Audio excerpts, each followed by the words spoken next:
오늘 우리에게 주신 하나님의 말씀, 마태복음 6장 9절로부터 13절까지의 말씀입니다.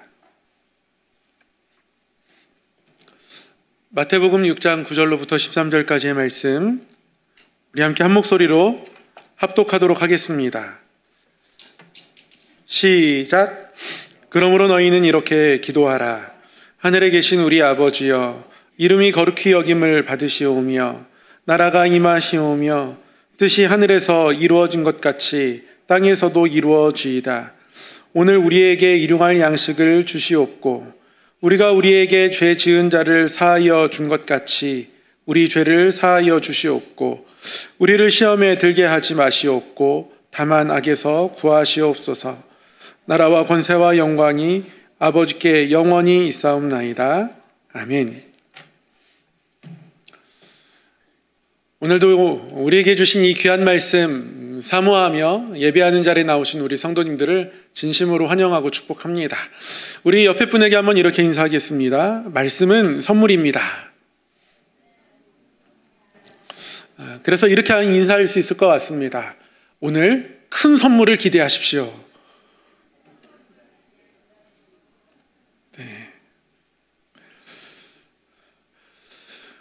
오늘도 하나님 앞에서 말씀이 우리에게 선물처럼 다가오는 귀한 은혜가 있기를 소망합니다. 말씀을 나누기에 앞서서 우리 교회만의 사자성어 벳다비담 읊고 시작하도록 하겠습니다. 말씀에 예수님을 닮은 사람이 됩시다. 네, 이 말씀이 우리에게 이러한 기류되기를 소망합니다. 오늘은 주기도문 7번째 시간입니다. 저희가 주기도문을 한 절씩 한 절씩 묵상하고 또 공부하고 있는데요. 여러 번 복습하니까 이제 너무너무 잘 기억이 나시겠지만 그럼에도 불구하고 연약한 자들을 위하여서 저의 학창시절 비슷한 분들이 계실 겁니다. 3일이 지나면 기억이 흐릿해지는 이상한 병에 걸려서 그래서 복습을 해도 끝이 없는 그런 분들이 계실까봐 노파심에 복습을 계속 이어가도록 하겠습니다. 주기도문은 하나님을 부르는, 하나님을 하늘에 계신 아버지라고 부르는 말, 그리고 6개의 간구, 그리고 하나님을 향한 송영, 찬송, 이렇게 이루어져 있습니다. 하나님을 부르는 이 말, 하늘에 계신 우리 아버지라는 이 말 속에는 하나님이 땅에 있는 우리와는 질적으로 다른 존재다라는 고백, 그러면서 이 하늘에 계신 하나님과 우리가 땅을 밟고 살아가지만 연결된다. 기도는 그런 것이다. 이런 의미가 담겨 있음을, 그리고 우리 아버지라는 것은 우리를 창조하신 분, 그리고 우리와 함께 하시겠다 약속하신 분, 그리고 그 나라를 우리에게 물려주시겠다. 우리는 그의 상속자이다. 라는 의미가 있었고요. 또 한 가지, 예수님께서 하나님을 우리 아버지라고 부르시면서 우리가 예수님처럼, 예수님이 하나님의 아들이셔서 하나님을 온전히 깨달아 알게 되듯 우리 또한 하나님의 뜻을 깨달아 아는 존재, 그 자리로 초대하시고 참여하게 하셨다. 이런 의미가 있다는 것을 이 말을, 이 기도의 문장을 통해 배웠습니다. 그리고 첫 번째 간구, 아버지의 이름이 거룩히 여김을 받으시오며. 하나님의 이름은 하나님의 존재 자체를 의미하는 것이고요. 그 이름이 거룩히 여김을 받는다는 건 그 이름을 경외하게 되는 것, 그리고 영광스럽게 하는 것, 이 두 가지의 의미가 있다라고 설명을 드렸습니다. 특별히 예수님은 아버지의 이름을 영광스럽게 하기 위해서 내가 십자가에 나간다고 말씀하셔서 결국 우리가 아버지의 이름을 영광스럽게 하는 건 우리의 입술로만 하는 것이 아니라 찬양을 아무리 부른다고 그것이 하나님의 이름을 영광스럽게 하는 것의 온전한 의미는 아니라 우리가 십자가의 길, 그 사명의 길을 가는 것이 하나님의 이름을 영광스럽게 하는 것이다 라는 것도 함께 공부했었고요. 아버지의 나라가 오게 하시며, 하나님의 나라는 어떤 국가를 의미하는 것이 아니라 하나님의 통치를 의미하는 것이고, 예수 그리스도가 바로 하나님의 통치를 이루시는 분, 나타내시는 분. 그래서 예수님은 하나님의 나라를 선포하면서 그 사역을 시작하시죠. 때가 찼다. 하나님의 나라가 가까이 왔다. 이것은 때가 이르렀다. 하나님의 나라가 도착했다. 이런 뜻입니다. 그렇게 하나님의 나라가 시작되었고 그 나라 백성으로 우리를 참여시켜 주셔서 이것은 은혜라고 할 수 있습니다. 그러나 이 나라가 아직 완성되지 않았습니다. 이미 시작됐지만 아직 오지 않은 나라, 상속자인 우리가 함께 이루어가야 하는 나라. 그래서 우리의 사명, 성도의 사명, 교회의 사명, 그 사명을 다짐하는 마음이 이 기도의 고백 가운데 있다라는 것도 함께 공부했었습니다. 아버지의 뜻이 하늘에서와 같이 땅에서도 이루어지도록 해달라는 이 간구, 우리 삶에 여러 가지 세밀한 하나님의 뜻들이 있겠지만 거대한 하나님의 뜻, 결국 예수님이 말씀하셨듯이 한 사람도 잃어버리지 않는 것. 하늘에서는 하나님을 모르는 사람이 없습니다. 모두가 하나님을 찬양합니다. 그 하늘에서처럼 땅에서 또한 한 사람도 잃어버리지 않고 하나님을 찬양하고 하나님을 고백하게 되는 것, 그렇게 영혼을 하나님의 사람으로 구원해가는 것이 하나님의 뜻의 아주 기본의 기본이고요. 그런 일들을 이루어가기 위해서 성도의 거룩함이 또한 하나님의 뜻이었다. 이것을 우리가 함께 공부했었습니다.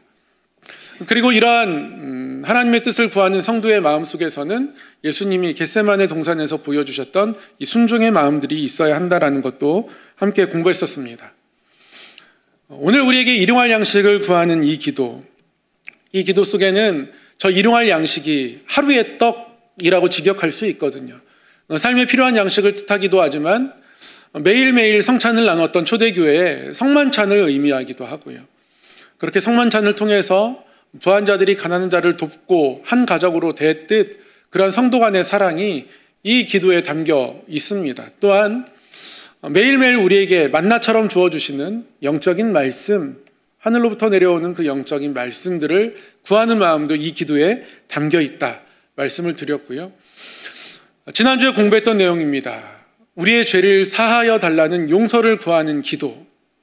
이것은 결국 용서받은 우리가 우리의 삶으로 그 은혜를 고백하는 것을 결단하고 그러한 삶을 살기를 원하시는 하나님의 뜻이 여기에 있음을, 또한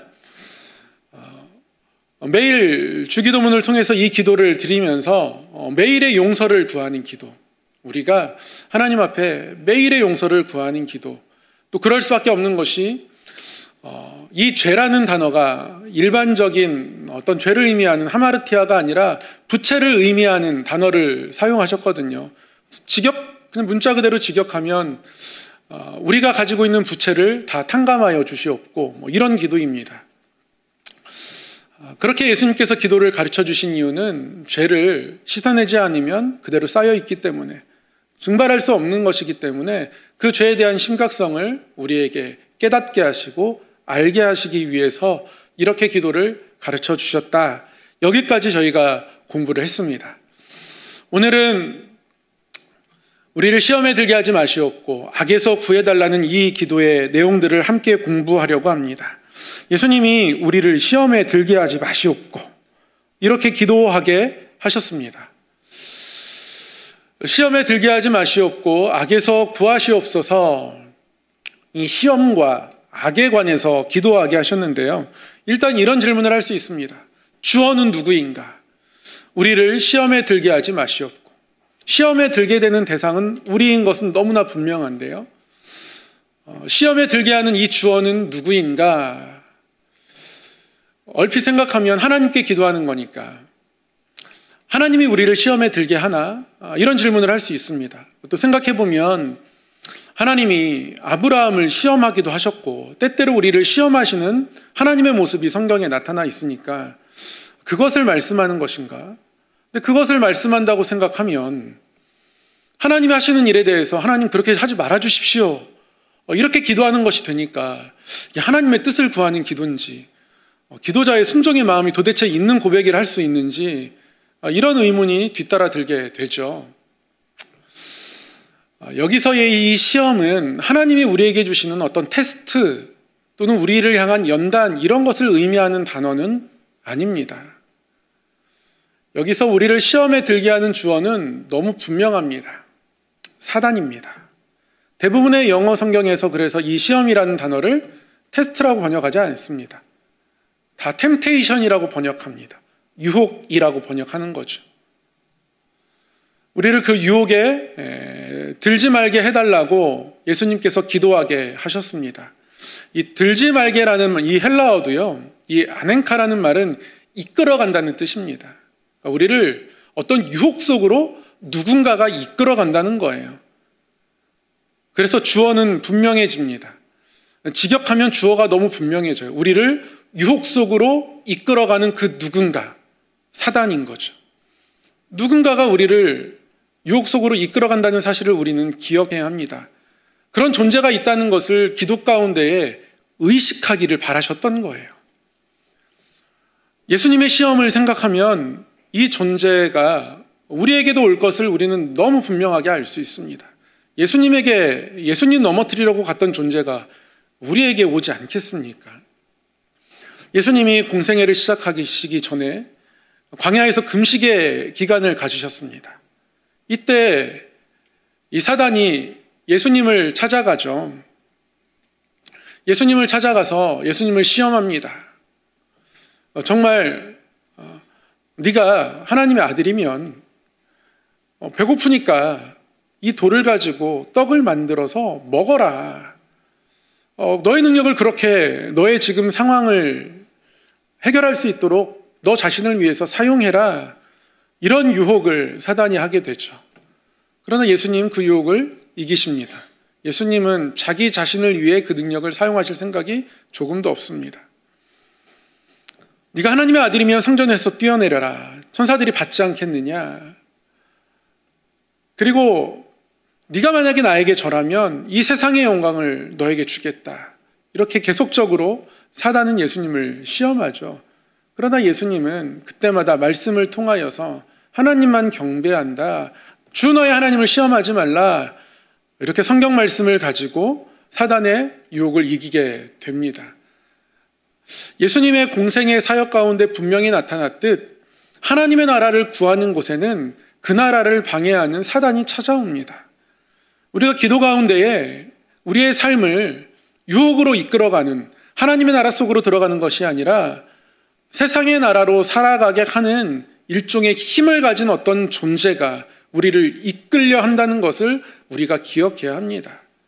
그것을 기억하기를 원하시는 기도가 우리를 시험에 들게 하지 마시옵고입니다. 이러한 사단은 자신이 성도를 넘어뜨려야 하고 그러기 위해서 여러 가지 방법들을 또한 사용하게 되는데요. 가장 사단이 훌륭하게 또 빈번하게 사용할 수 있는 도구는 사람이죠.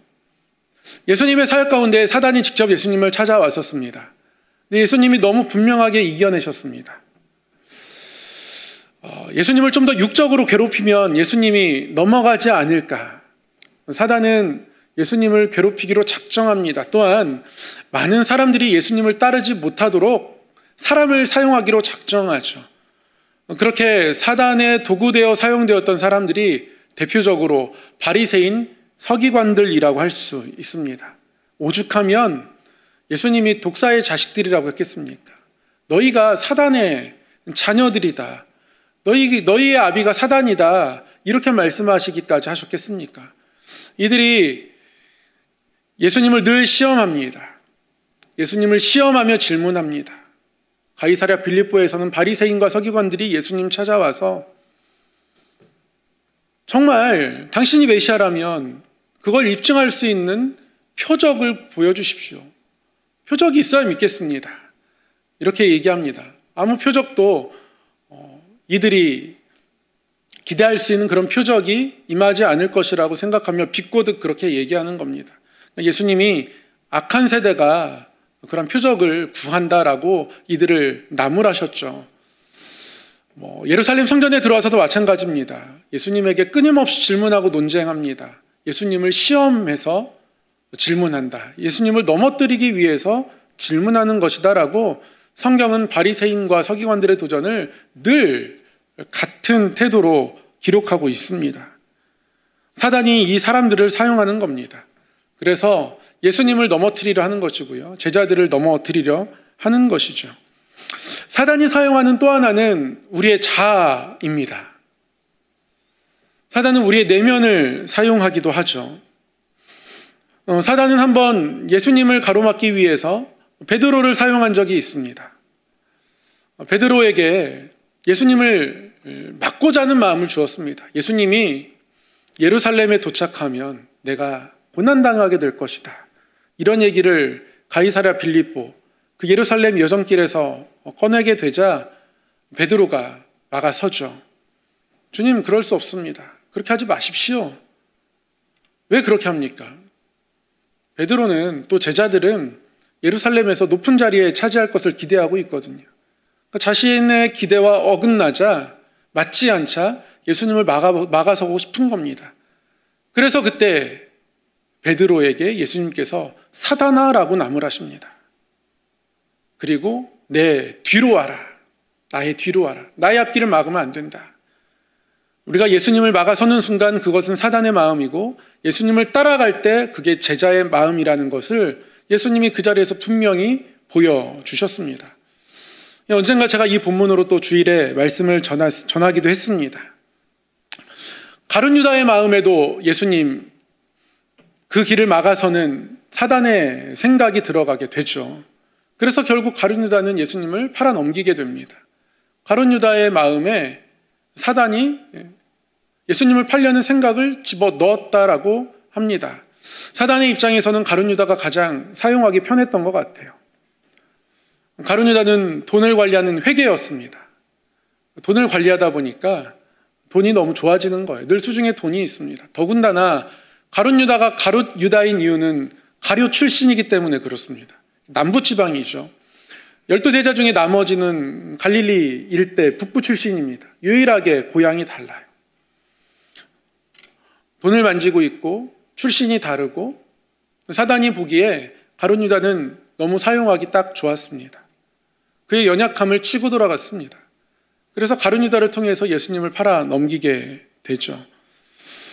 그렇게 우리의 내면에 들어와서 예수님의 뜻과 전혀 다른 길을 우리에게 제시하는 것, 그 길로 우리를 이끌어가려 하는 것이 바로 사단입니다. 우리의 자아 전체가 악한 것은 아닙니다. 그러나 우리의 내면이 언제든 사단에게 사용될 수 있습니다. 우리의 자아가 하나님의 형상을 가지고 창조되었지만 죄가 우리의 자아를 어둡게 하는 순간들이, 그런 모습들이 우리 삶에 늘 생겨날 수 있다는 말씀이죠. 아무도 예외가 아닙니다. 사도 바울이 그런 가르침을 주셨어요. 결혼에 관해서 고린도전서 7장에서 이야기하다가 분방에 관해서 그런 얘기를 했습니다. 기도할 틈을 얻기 위해서 분방하는 것이 괜찮기도 하다. 그러나 그 기간은 길게 하면 안 된다. 왜요? 길게 하면 그게 사단에게 틈이 되기 때문이다. 고린도전서 7장 5절에서 그렇게 이야기합니다. 이렇게 기록하고 있어요. 서로 분방하지 말라. 다만 기도할 틈을 얻기 위하여 합의상 얼마 동안은 하되 다시 합하라. 이는 너희가 절제 못함으로 말미암아 사단이 너희를 시험하지 못하게 하려 함이라.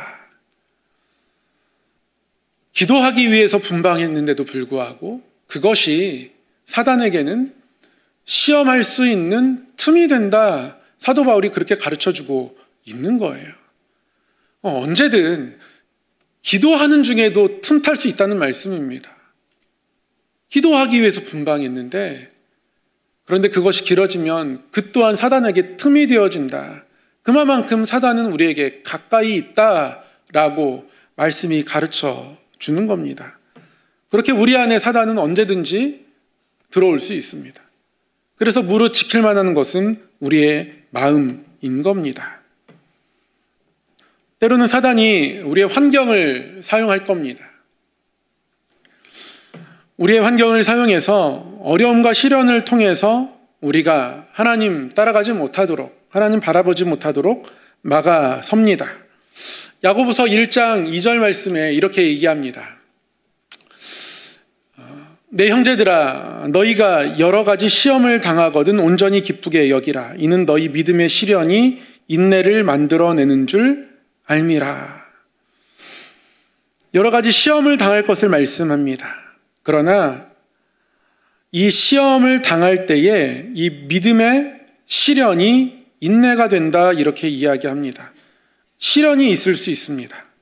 그러나 우리가 이 시련을 믿음으로 감당하면 그것이 우리에게 인내가 되고 우리가 더 성장하게 되는 것을 우리는 이미 알고 있습니다. 환경이 우리를 어렵게 할 때가 있지만, 그러나 이 환경의 시험 동안 우리는 믿음으로 이겨낼 수 있어야 하는 것이죠. 이 믿음의 시련이 우리를 자라게 할 수 있기 때문에 그렇습니다. 그러나 사단은 하나님이 나를 돌보시고 계신가? 하나님이 나를 사랑하시나? 이런 의심을 품게 만들겠죠. 그런 생각 해보셨습니까? 기어다니는 아이를 보면서 참 언제 걸음마할까 싶습니다. 근데 그 아이가 어느 순간 때가 되면 걸음마를 하려고 해요. 걸음마다 자꾸 넘어집니다. 근데 생각해보면 기어다닐 때 그 아이에게 별로 불편함은 없었어요. 기어다녀도 갈 때 다 갑니다. 걸음마보다 훨씬 더 빠르게 가요. 그런데 이 아이가 일어서려고 합니다. 걸어가려고 해요. 자꾸 넘어집니다. 그냥 기어다니면서 평생 살아도 괜찮을 것 같은데 거기서 멈춰있지 않으려 한다는 거죠. 움직이려고 합니다. 일어서려고 합니다. 이 아이에게는 이게 어려움이에요. 큰 시련일 겁니다. 자꾸 넘어집니다. 몇 걸음 떼긴 뗐습니다. 그래도 걷다 보면 또 넘어집니다. 빨리 걸으려다 넘어지고 때로는 무릎이 까지기도 합니다. 그러나 걷는 것을 포기하지 않죠. 그렇게 자랍니다. 아이를 키우면서 아이가 한번 앓고 나면 자라있는 것을 깨닫게 되죠. 그렇게 면역력이 점점 커져갑니다. 우리 삶에 시험이 있습니다. 우리를 넘어뜨리려는 사단이 주는 시험이 분명히 있습니다. 그러나 우리가 이 시험을 당할 때에 이것이 믿음의 시련으로 감당할 수 있습니다. 믿음으로 감당하는 시련을 삼을 수 있다는 말이죠. 사단이 우리의 사람들, 나의 내면, 환경, 이런 것들을 사용해서 우리를 유혹으로 이끌어갑니다. 사단이 이끌어가려는 유혹은 우리를 하나님으로부터 멀어지게 하려는 겁니다. 사단은 그런 존재입니다. 이를 더 분명히 하는 기도가 바로 악에서 구하시옵소서 이 기도입니다. 악에서 구하시옵소서. 이 악에서 구하시옵소서. 이 간구의 어떤 내용들은 예수님의 대제사장적인 기도, 요한복음 17장에 나오는 예수님의 긴 기도에서 그 의미를 더 뚜렷하고 명료하게 알 수 있어요. 특별히 요한복음 17장 14절에서 17절 말씀, 이 말씀을 보면 예수님이 이렇게 기도하십니다. 내가 아버지의 말씀을 그들에게 주었사오매 세상이 그들을 미워하였사오니 이는 내가 세상에 속하지 아니함 같이 그들도 세상에 속하지 아니함으로 인함이니이다. 세상이 그들을 미워한다 합니다. 미워하는 이유는 그들이 세상에 속하지 않았기 때문입니다. 그래서 예수님이 이렇게 기도합니다. 내가 비옵는 것은 그들을 세상에서 데려가시기를 위함이 아니요 다만 악에 빠지지 않게 보전하시기를 위함이니이다. 내가 세상에 속하지 아니함 같이 그들도 세상에 속하지 아니하였사옵나이다. 그들을 진리로 거룩하게 하옵소서. 아버지의 말씀은 진리니이다. 예수님이 제자들을 위해서 또 제자들을 통해서 예수님 믿게 될 성도들을 위해서 기도하시면서 이들을 악에 빠지지 않게 보전해 달라고 기도하셨습니다. 예수님이 이렇게 기도하시면서 그들을 세상에서 데려가시기를 위함이 아니다 이렇게 말씀하셨습니다. 이들이 세상에 속하지 않았으니 하나님 세상에서 그냥 데려가시죠. 세상에 미워하는 사람도 많고 시험하는 사람들도 있고 사단이 내 안에 들어와서 나를 흔들어 놓기도 하고 시련과 어려움이 내 삶의 상황이 되어서 나에게 찾아올 때 견디는 거 너무 어려운데 하나님 그렇게 두실 바에는 하나님 그냥 데려가시죠. 그냥 겪지 않게 그렇게 하시는 것이 낫지 않겠습니까? 라고 예수님 기도하지 않으셨다는 거예요. 시험은 있지만 악에 빠지지 않게 보전하시기를 기도하셨다라는 말씀입니다. 악에서 구한다, 악에 빠지지 않는다. 이 악이요, 우리말 성경에는 악이라고 번역했지만 악한 자들입니다. 악한 자들, 루터는 주기도문에서 이 부분을 악한 자들이라고 번역해야 한다고 주장했고요. 이게 좀 어려운 얘기인데요. 이 악하다라는 말에 정관사 덜을 붙이면 이 두 가지로 해석이 가능해요. 이 정관사 더가 중성 정관사이면 악이고요. 남성 정관사이면 악한 자들입니다. 그래서 칼빈은 그래서 이것을 두 가지로 해석이 가능하다. 악임과 동시에 악한 자들이다. 이렇게 해석해야 한다. 그렇게 주장했고 그렇게 주석했습니다. 대부분의 신약학자들은 칼빈의 해석을 따릅니다. 악이기도 하지만 악한 자들을 의미하기도 하는 거죠. 더군다나 주기도문의 앞부분을 생각할 때에 악한 자들이라는 의미가 이 구절 안에 있음을 우리는 분명히 알 수 있습니다. 악한 자들이 우리를 넘어뜨리려고 할 때에 그 이유를 우리가 이 말씀 안에서 깨달을 수 있습니다. 왜 악한 자들은 우리를 넘어뜨리려 하는가? 우리가 세상에 속하지 아니하였기 때문에 그렇습니다. 그러니까 우리는 세상에 속한 사람이 아니라 하나님께 속한 사람이어서, 하늘에 속한 사람이어서, 그래서 하늘에 속한 우리에게 우리가 하늘에 속했다라는 증거로 또는 의미로 그 정체성을 지켜가도록 하나님께서 우리에게 주신 것이 있는데 말씀입니다. 14절에서도 내가 아버지의 말씀을 그들에게 주었다 말씀하고 계시죠.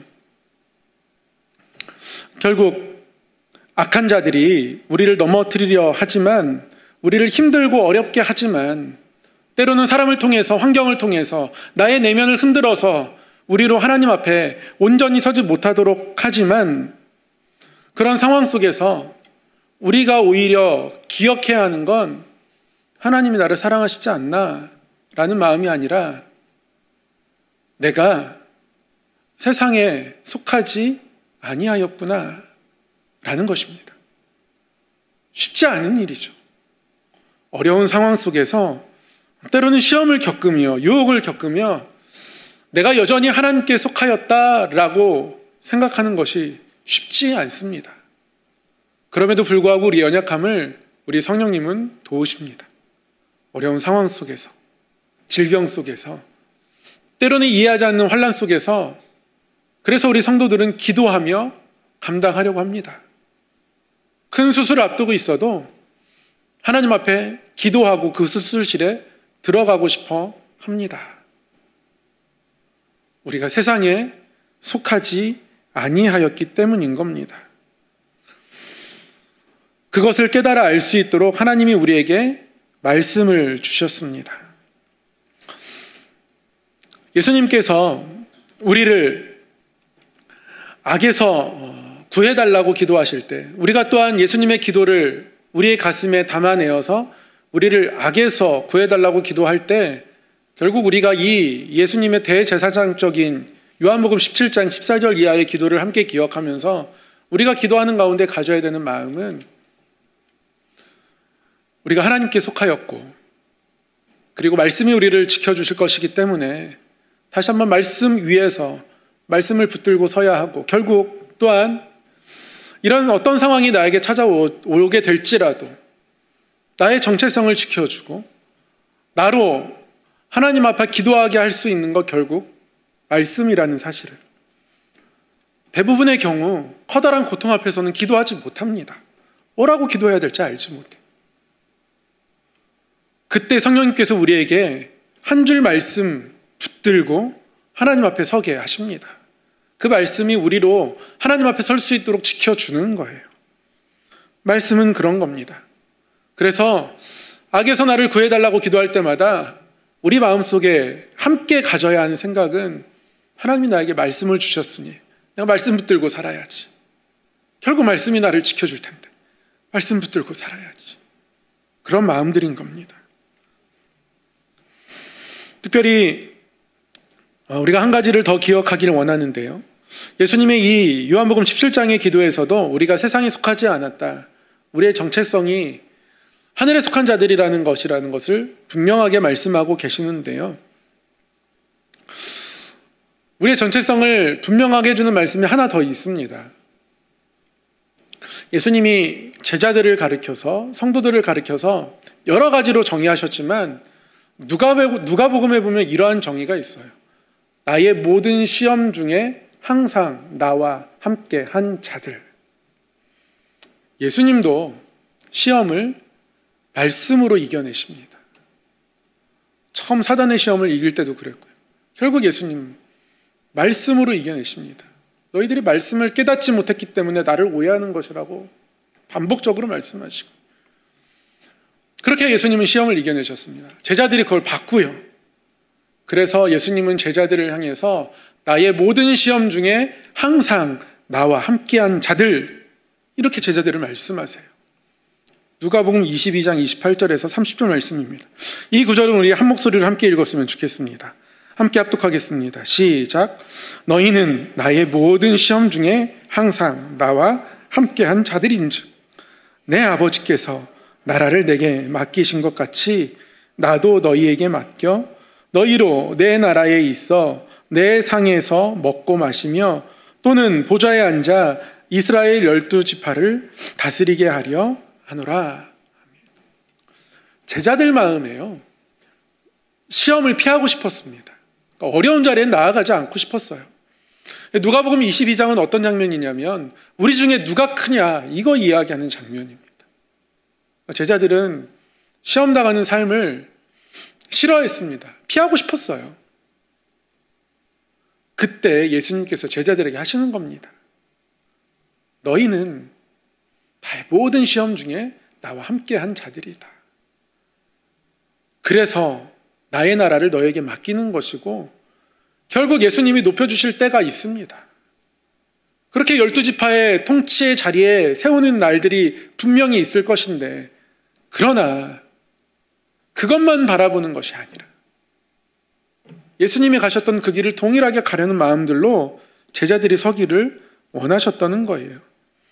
이게 바로 제자들의 정체성인 겁니다.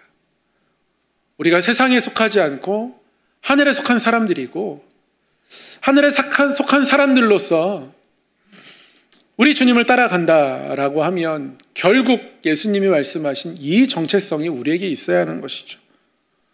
나의 모든 시험 중에 항상 함께할 마음들이 있는 사람들, 예수님이 어디를 가셔도 함께 가려는 마음을 가지고 살아가는 사람들, 그리고 그 길을 지켜주는 것이 결국 말씀이어서 사단이 우리를 넘어뜨리려 하지만 결국 에베소서 6장 10절 이하의 말씀에서도 이 땅을 살아가면서 성령의 검, 곧 주의 말씀을 가지라. 우리의 영적 무장을 여러 가지로 비유적으로 표현했지만 성령의 검이 무엇인지 이것은 분명하게 말씀해 주십니다. 성령의 검, 곧 주의 말씀이다. 말씀이 필요하다. 그래야 대적할 수 있다. 그래야 싸울 수 있다. 그래야 강건한 주의 사람들이 될 수 있다.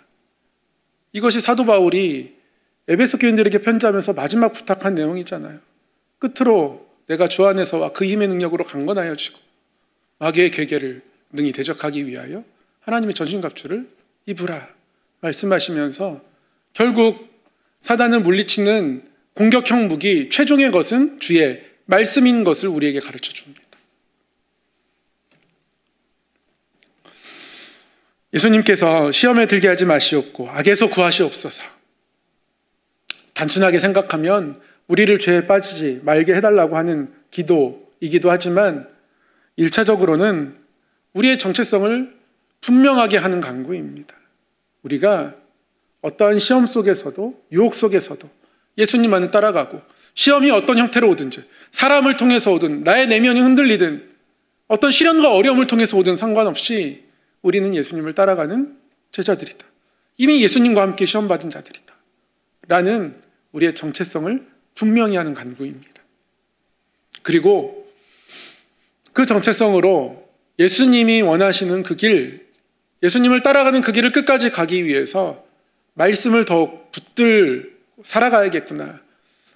이러한 각오를 다지게 하는 간구입니다. 말씀을 더욱 붙들게 하는 간구입니다. 우리의 정체성을 분명히 하고 말씀을 더욱 붙들며 사단을 이기고 나아가기를 소망하는 결단과 그런 간절함이 이 간구 안에 담겨 있습니다. 우리 사랑하는 성도 여러분, 하나님께서 우리를 이 땅 가운데에 어떤 사명의 자리로 두셨습니다. 하나님의 나라가 이 땅 가운데 이루어져야 합니다. 하나님의 뜻이 이 땅 가운데 이루어져야 합니다. 예수님으로부터 이미 시작된 그 나라가 아직 완성되지 않았고 성도들을 통해서, 교회를 통해서 완성되어야 하죠. 그러기 위해서 우리가 걸어야 하는 길, 매일매일 하나님으로부터 양식을 구하고, 그래서 땅의 백성이지만 여전히 하나님으로 살아가고, 성만찬의 떡을 기억하며 서로 한 가족으로 살아가고, 그러니 우리는 서로를 용서하지 않을 수 없고, 그렇게 내가 받은 은혜를 용서로 구체적으로 고백하며 살아가고, 그리고 우리를 깨트리려는 악한 세력이 있음을 기억하고 의식하며 우리가 어디에 속한 사람인지 다시 한번 기억하고 살아가기를 원하시는 마음들이 이 주기도에 담겨 있는 것이죠. 주기도문으로 고백할 때마다 앞으로는 우리의 정체성이 어디에 있는지 다시 한번 확고해지고 다듬어지고, 그래서 시험에 그 유혹에 따라가지 않고 하나님의 뜻과 말씀을 따라가는 그러한 결단과 그러한 삶의 모습이 우리 가운데 나타나서 예수님께서 주신 이 기도가 우리의 삶으로 또한 이루어지는 기도 되기를 간절히 소망합니다. 하나님 아버지, 오늘도 말씀 앞에 머물게 하시니 감사합니다.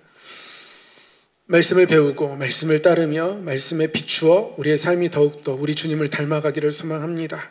하나님, 우리가 때로는 시험을 어려워하고 편안한 자리에 거하기를 바라보고 구하는 마음들이 있지만, 하나님, 다시 한번 우리의 마음을 주께로 정하여 우리가 우리 주님과 함께 시험받은 자들 이오니 어떠한 시험도 넉넉히 이겨내며 어떠한 유혹도 우리를 그곳으로 이끌어가지 못하며 어떠한 힘들도 어떠한 악한 자들도 우리를 흔들지 못하는 그런 믿음의 사람들로 서기를 다시 한번 소망합니다. 우리가 어디에 서 있는지, 어디에 속한 자들인지 다시금 말씀을 통해 깨달아 알게 하셨사오니 하나님 앞에 기도할 때마다 우리가 하나님께 속해 있음을 확신하게 하여 주셔서 어떠한 삶의 자리에서 기도할지라도 말씀이 우리를 이끌어가게 하시고 하나님의 뜻을 구하며 든든하게 믿음 위에 서서 우리의 삶의 자리를 제자의 삶으로 걸어갈 수 있도록 인도하여 주시옵소서.